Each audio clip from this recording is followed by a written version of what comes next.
wabarakatuh.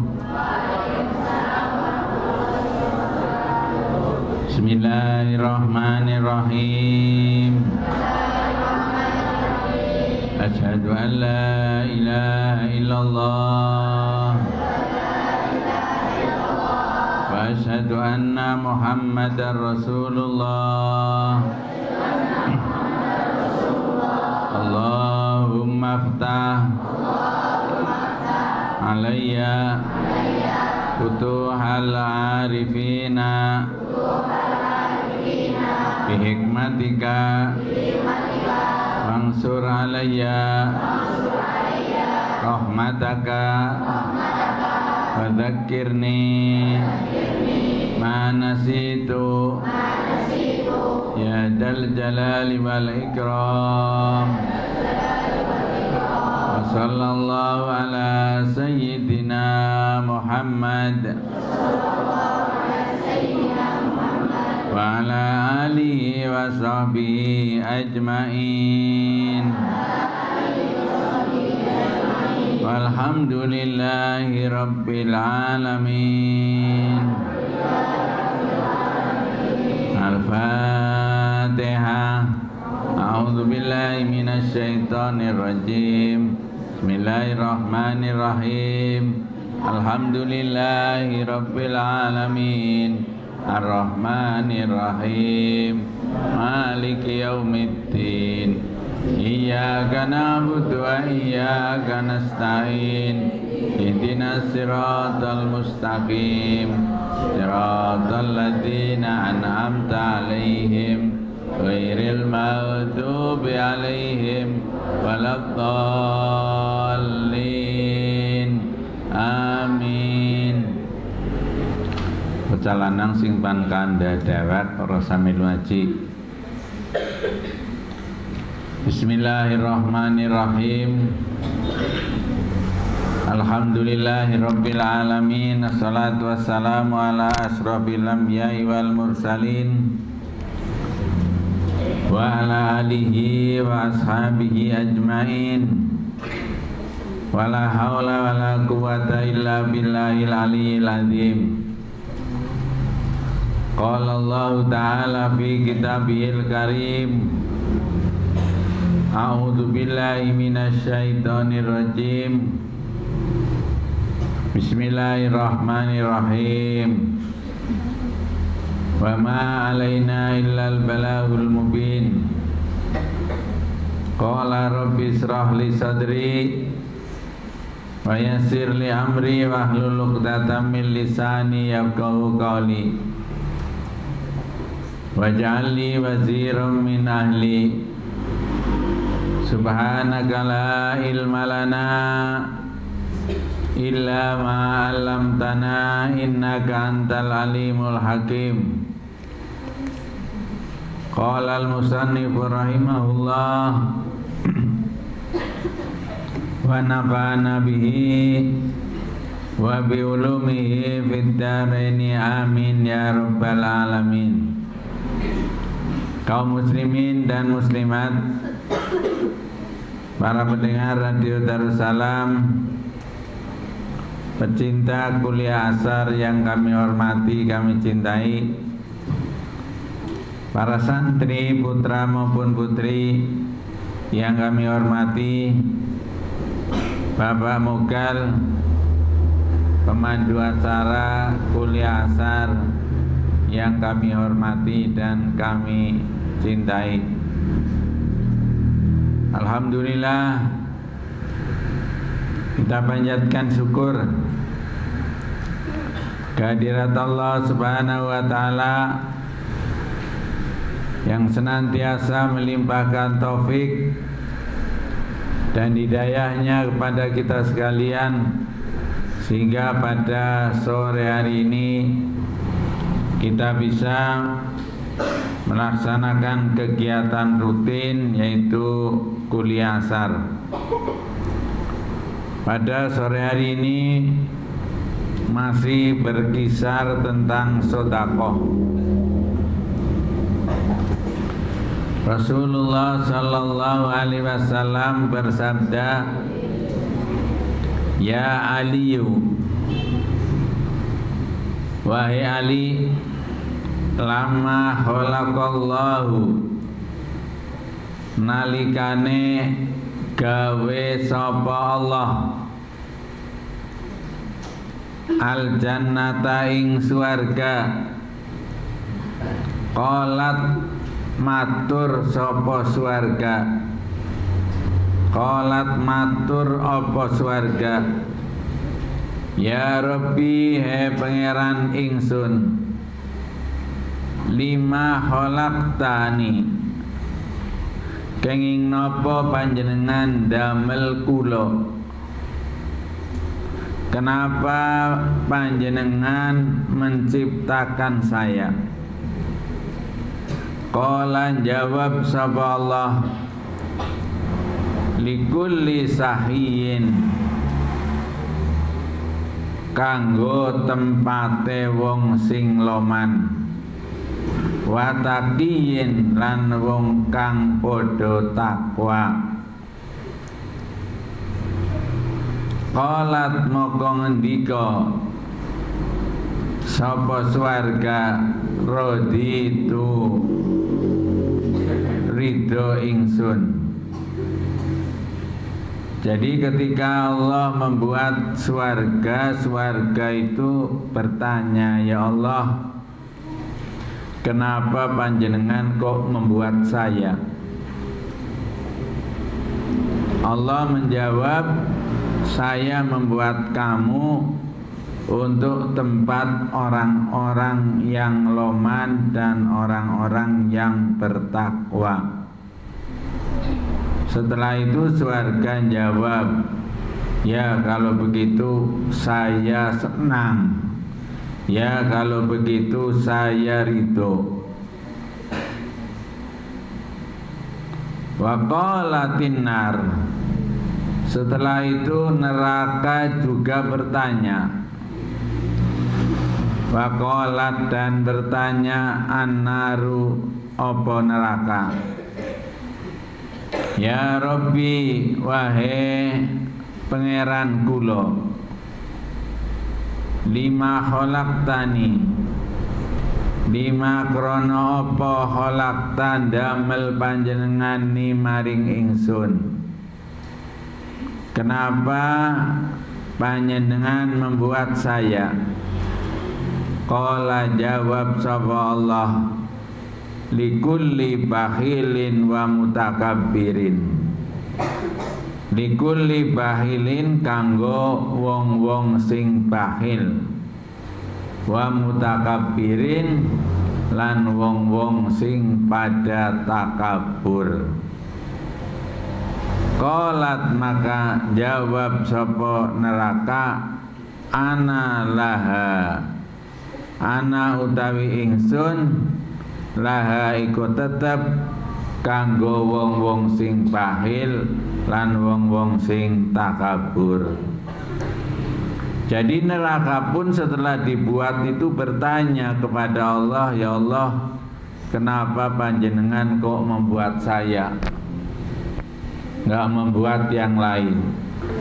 Allah menjawab bahwa saya membuat kamu untuk tempat orang-orang yang bakhil dan orang-orang yang takabur. Setelah dijawab oleh Allah seperti itu, neraka juga jawab, ya saya siap untuk ditempati orang-orang yang bakhil dan orang-orang yang takabur.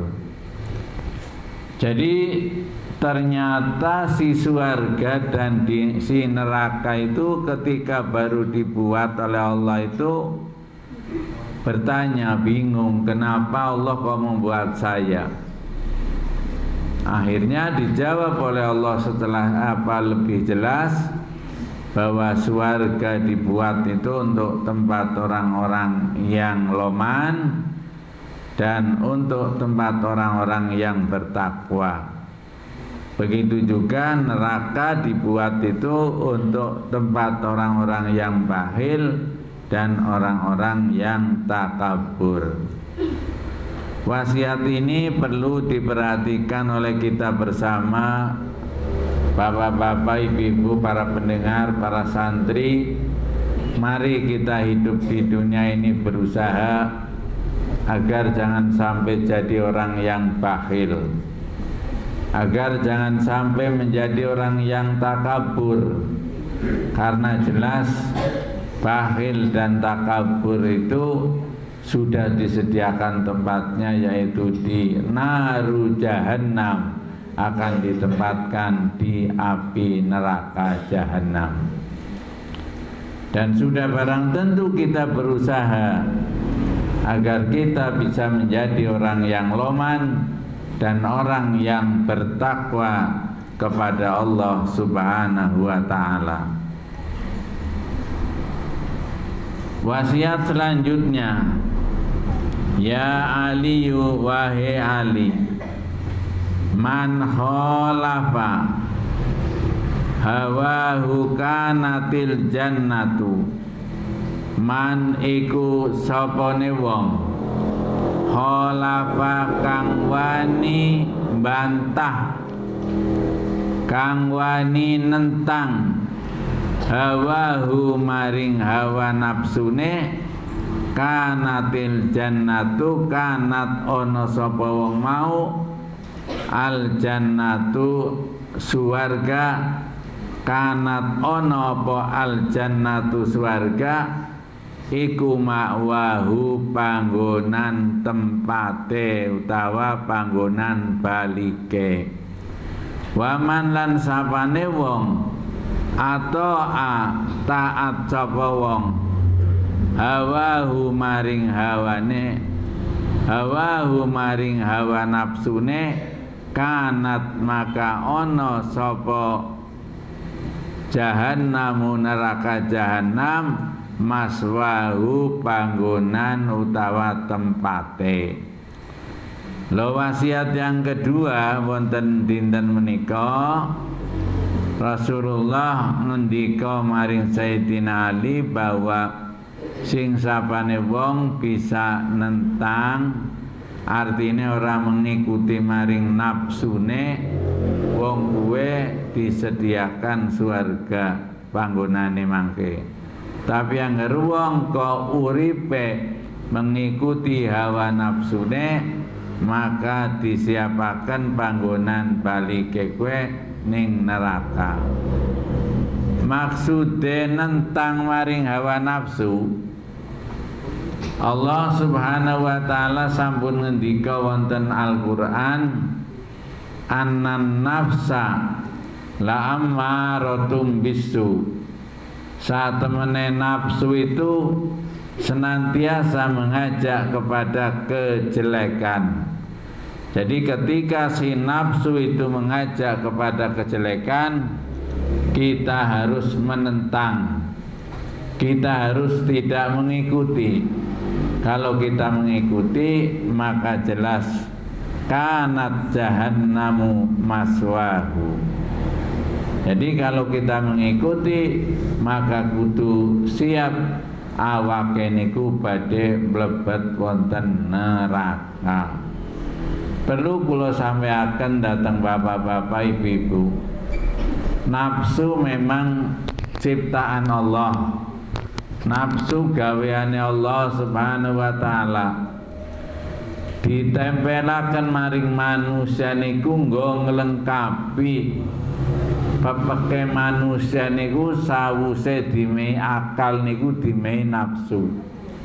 Si nafsu niku angger memang bisa dikendalikan niku badhe ndadosaken sing arane wong niku dadi wong sing mulia, dadi wong sing hebat.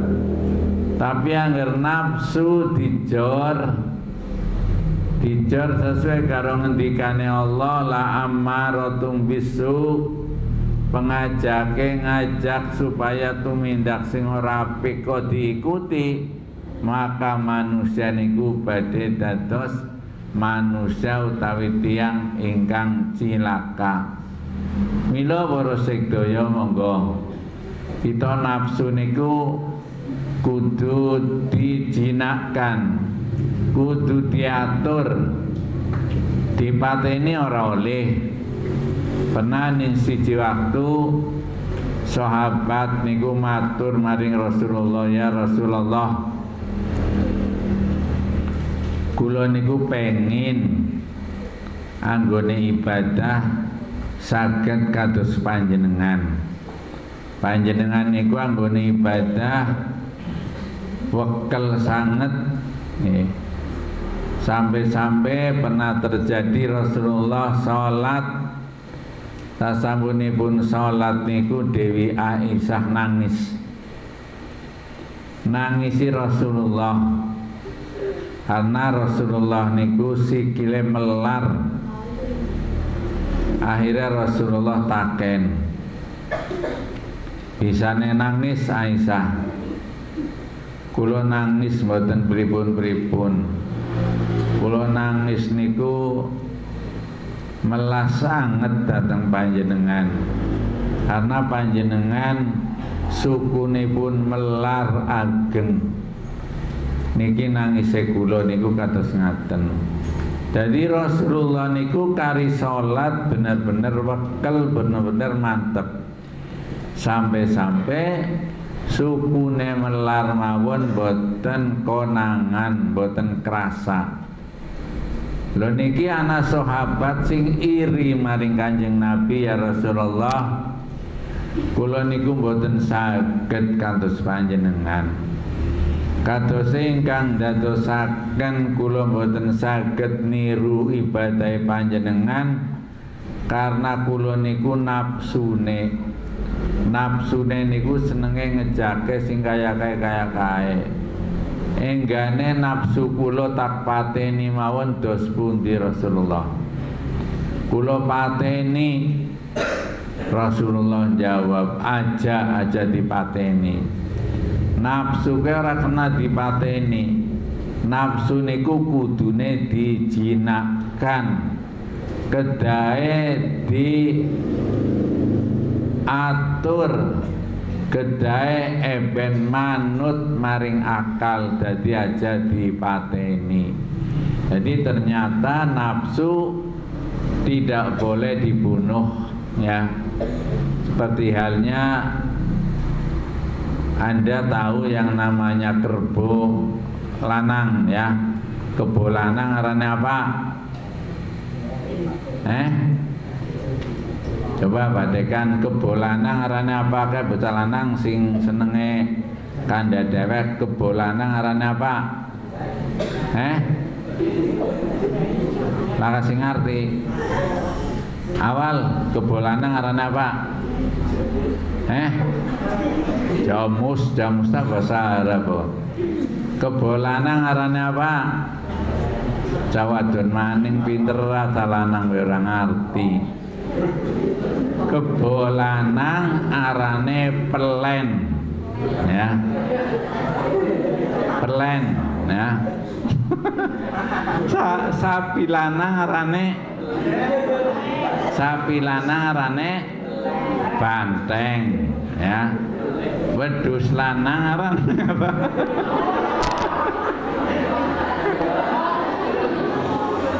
Wedhus lanang arane apa? Bandot, ya. Wedhus lanang arane bandot. Sapi lanang arane kebola.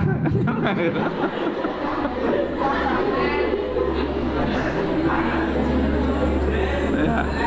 Kebola lanang arane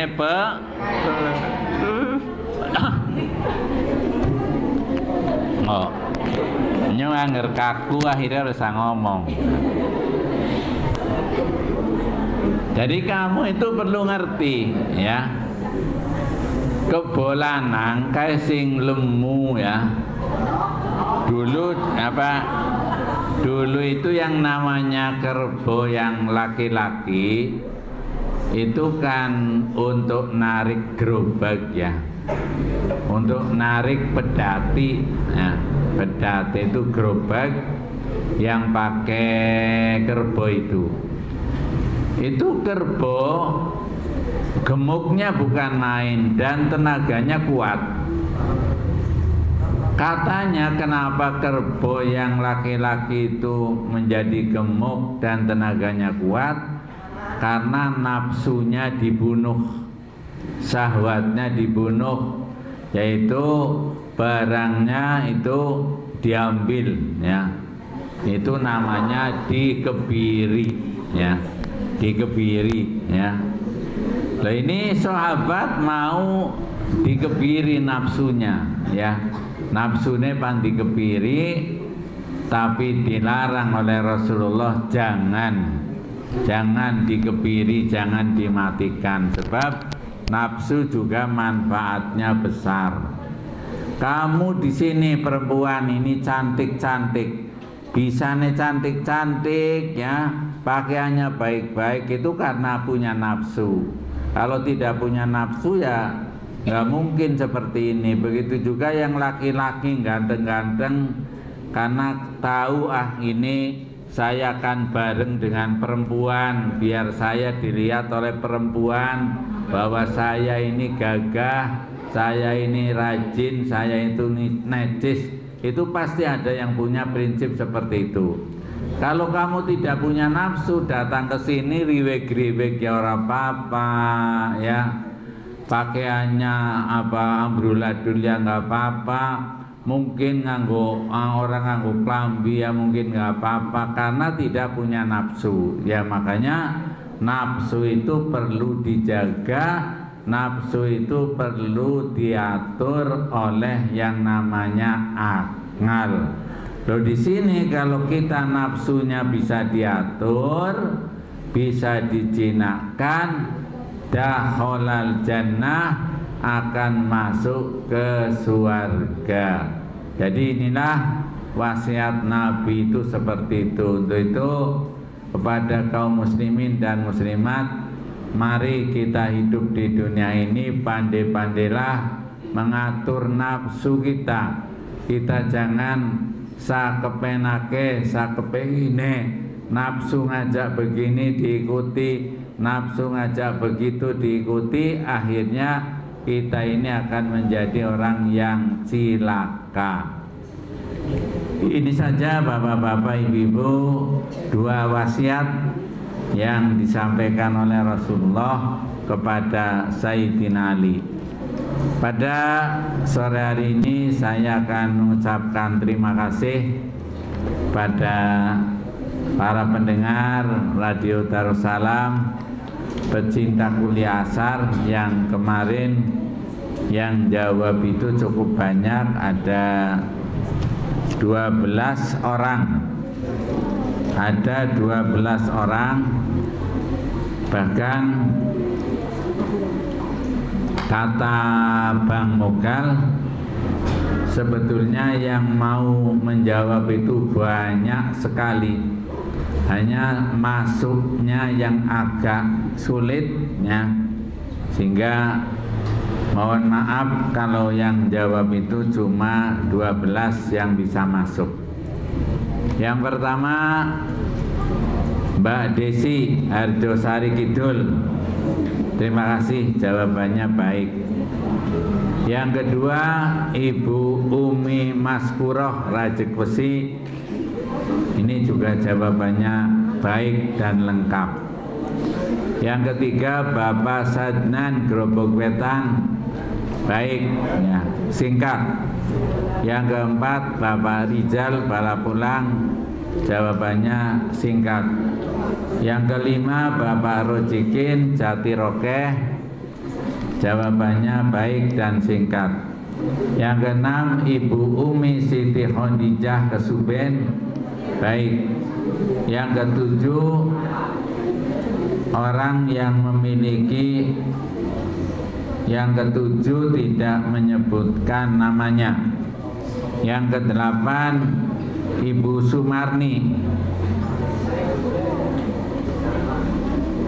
Bulakamba Brebes, baik jawabannya. Yang tadi yang ke-8. Sekarang yang ke-9 Fathiyah Blendung Kertasari, jawabannya singkat nemen. Yang ke-10 Nur Hidayati Pesayangan Talang cukup baik. Yang 11 Sri Mulyani Karangwuluh Suradadi baik jawabannya. Yang ke-12 Ibu Yanti Kudaile Slawi baik jawabannya. Terima kasih yang telah menjawab. Sekarang saya akan memberikan pertanyaan.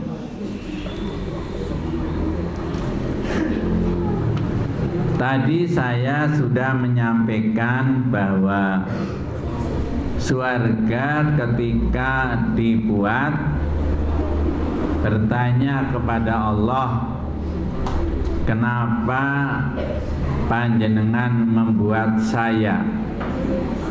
Akhirnya dijawab oleh Allah. Tolong jawaban Allah itu bagaimana?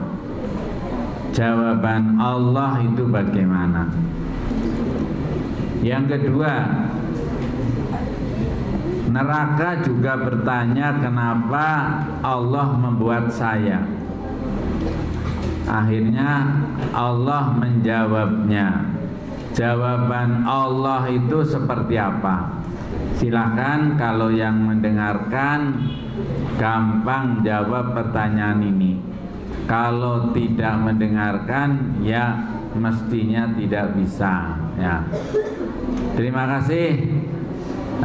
Mudah-mudahan yang jawab lebih banyak daripada sekarang. Yang terakhir perlu saya sampaikan kepada bapak-bapak, ibu-ibu calon wali santri yang besok tanggal 15 hari Rabu akan datang ke pondok pesantren mengantarkan putra atau putrinya. Tolong kalau datang diusahakan sebelum duhur. Tapi kalau kepaksa ada halangan ya nggak apa-apalah ya, sebelum duhur biar nanti bisa ketemu dengan saya. Dan di samping itu jangan lupa tetap menggunakan masker.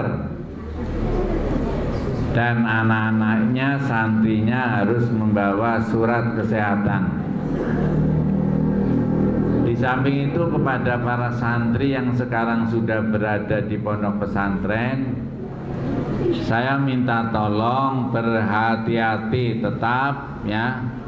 Meskipun kita sekarang sudah new normal, tetapi ternyata perkembangan tentang virus corona ini laporannya semakin banyak ya, semakin banyak. Bahkan perlu kami sampaikan, di Indonesia ini sudah ada santri yang terjangkit corona.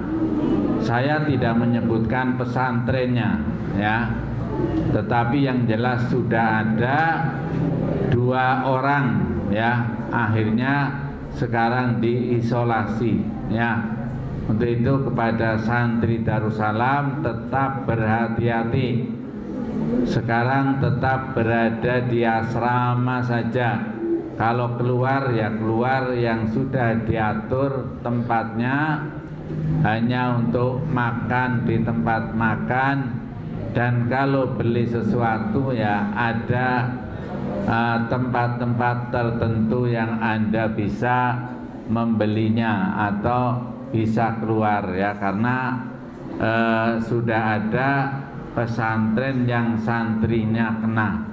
Padahal pesantren itu baru masuk ya beberapa minggu ya, beberapa minggu sudah ada yang kena. Untuk itu saya minta tolong kepada para santri, taatlah terhadap aturan ya, terutama ini yang besar-besar ya. Jangan sampai Anda itu menentang ya, bergaya kuat, bergaya hebat, jangan ya. Aturan pemerintah itu aturan yang baik, aturan pemerintah, aturan yang benar, tolong diindahkan. Ini permintaan saya seperti itu, termasuk para santri yang akan datang, ikuti protokol kesehatan yang telah diatur oleh pemerintah dan yang saya sudah menyampaikan bolak-balik. Terima kasih. Mari kita memohon kepada Allah Subhanahu wa taala. Bismillahirrahmanirrahim. Allahumma sholli wa sallim ala sayyidina wa maulana Muhammad. Alhamdulillahirabbil alamin. Allahumma arinal haqqa haqqan warzuqna ittiba'ah wa arinal batila batila warzuqna ijtinabah. Allahumma inna ala dzikrika wa syukrika wa husni ibadatik. Allahumma adfa annal hula'a wal bala'a wal fasa'a wat ta'un wa virus corona innaka ala kulli syai'in qadir. Ya Allah, hindarilah kami dan santri-santri kami dari penyakit yang mematikan, dari penyakit yang membahayakan, terutama dari virus corona. Innaka ala kulli syai'in qadir. Allahumma inna nas'aluka ilman nafi'a wa amalan mutaqabbala wa rizqan halalan thayyiba. Ya alima ma fis sudur, akhrijna ya Allah minadh dhulumati ilan nur. Rabbana atina fid dunya hasanah wa fil akhirati hasanah wa qina adzabannar. Wa sallallahu ala sayyidina Muhammad wa ala alihi washabihi ajmain. Subhana rabbika rabbil izzati amma yasifun wa salamun alal mursalin walhamdulillahi rabbil alamin. Wallahul muwafiq ila aqwamit thoriq. Wassalamualaikum warahmatullahi wabarakatuh.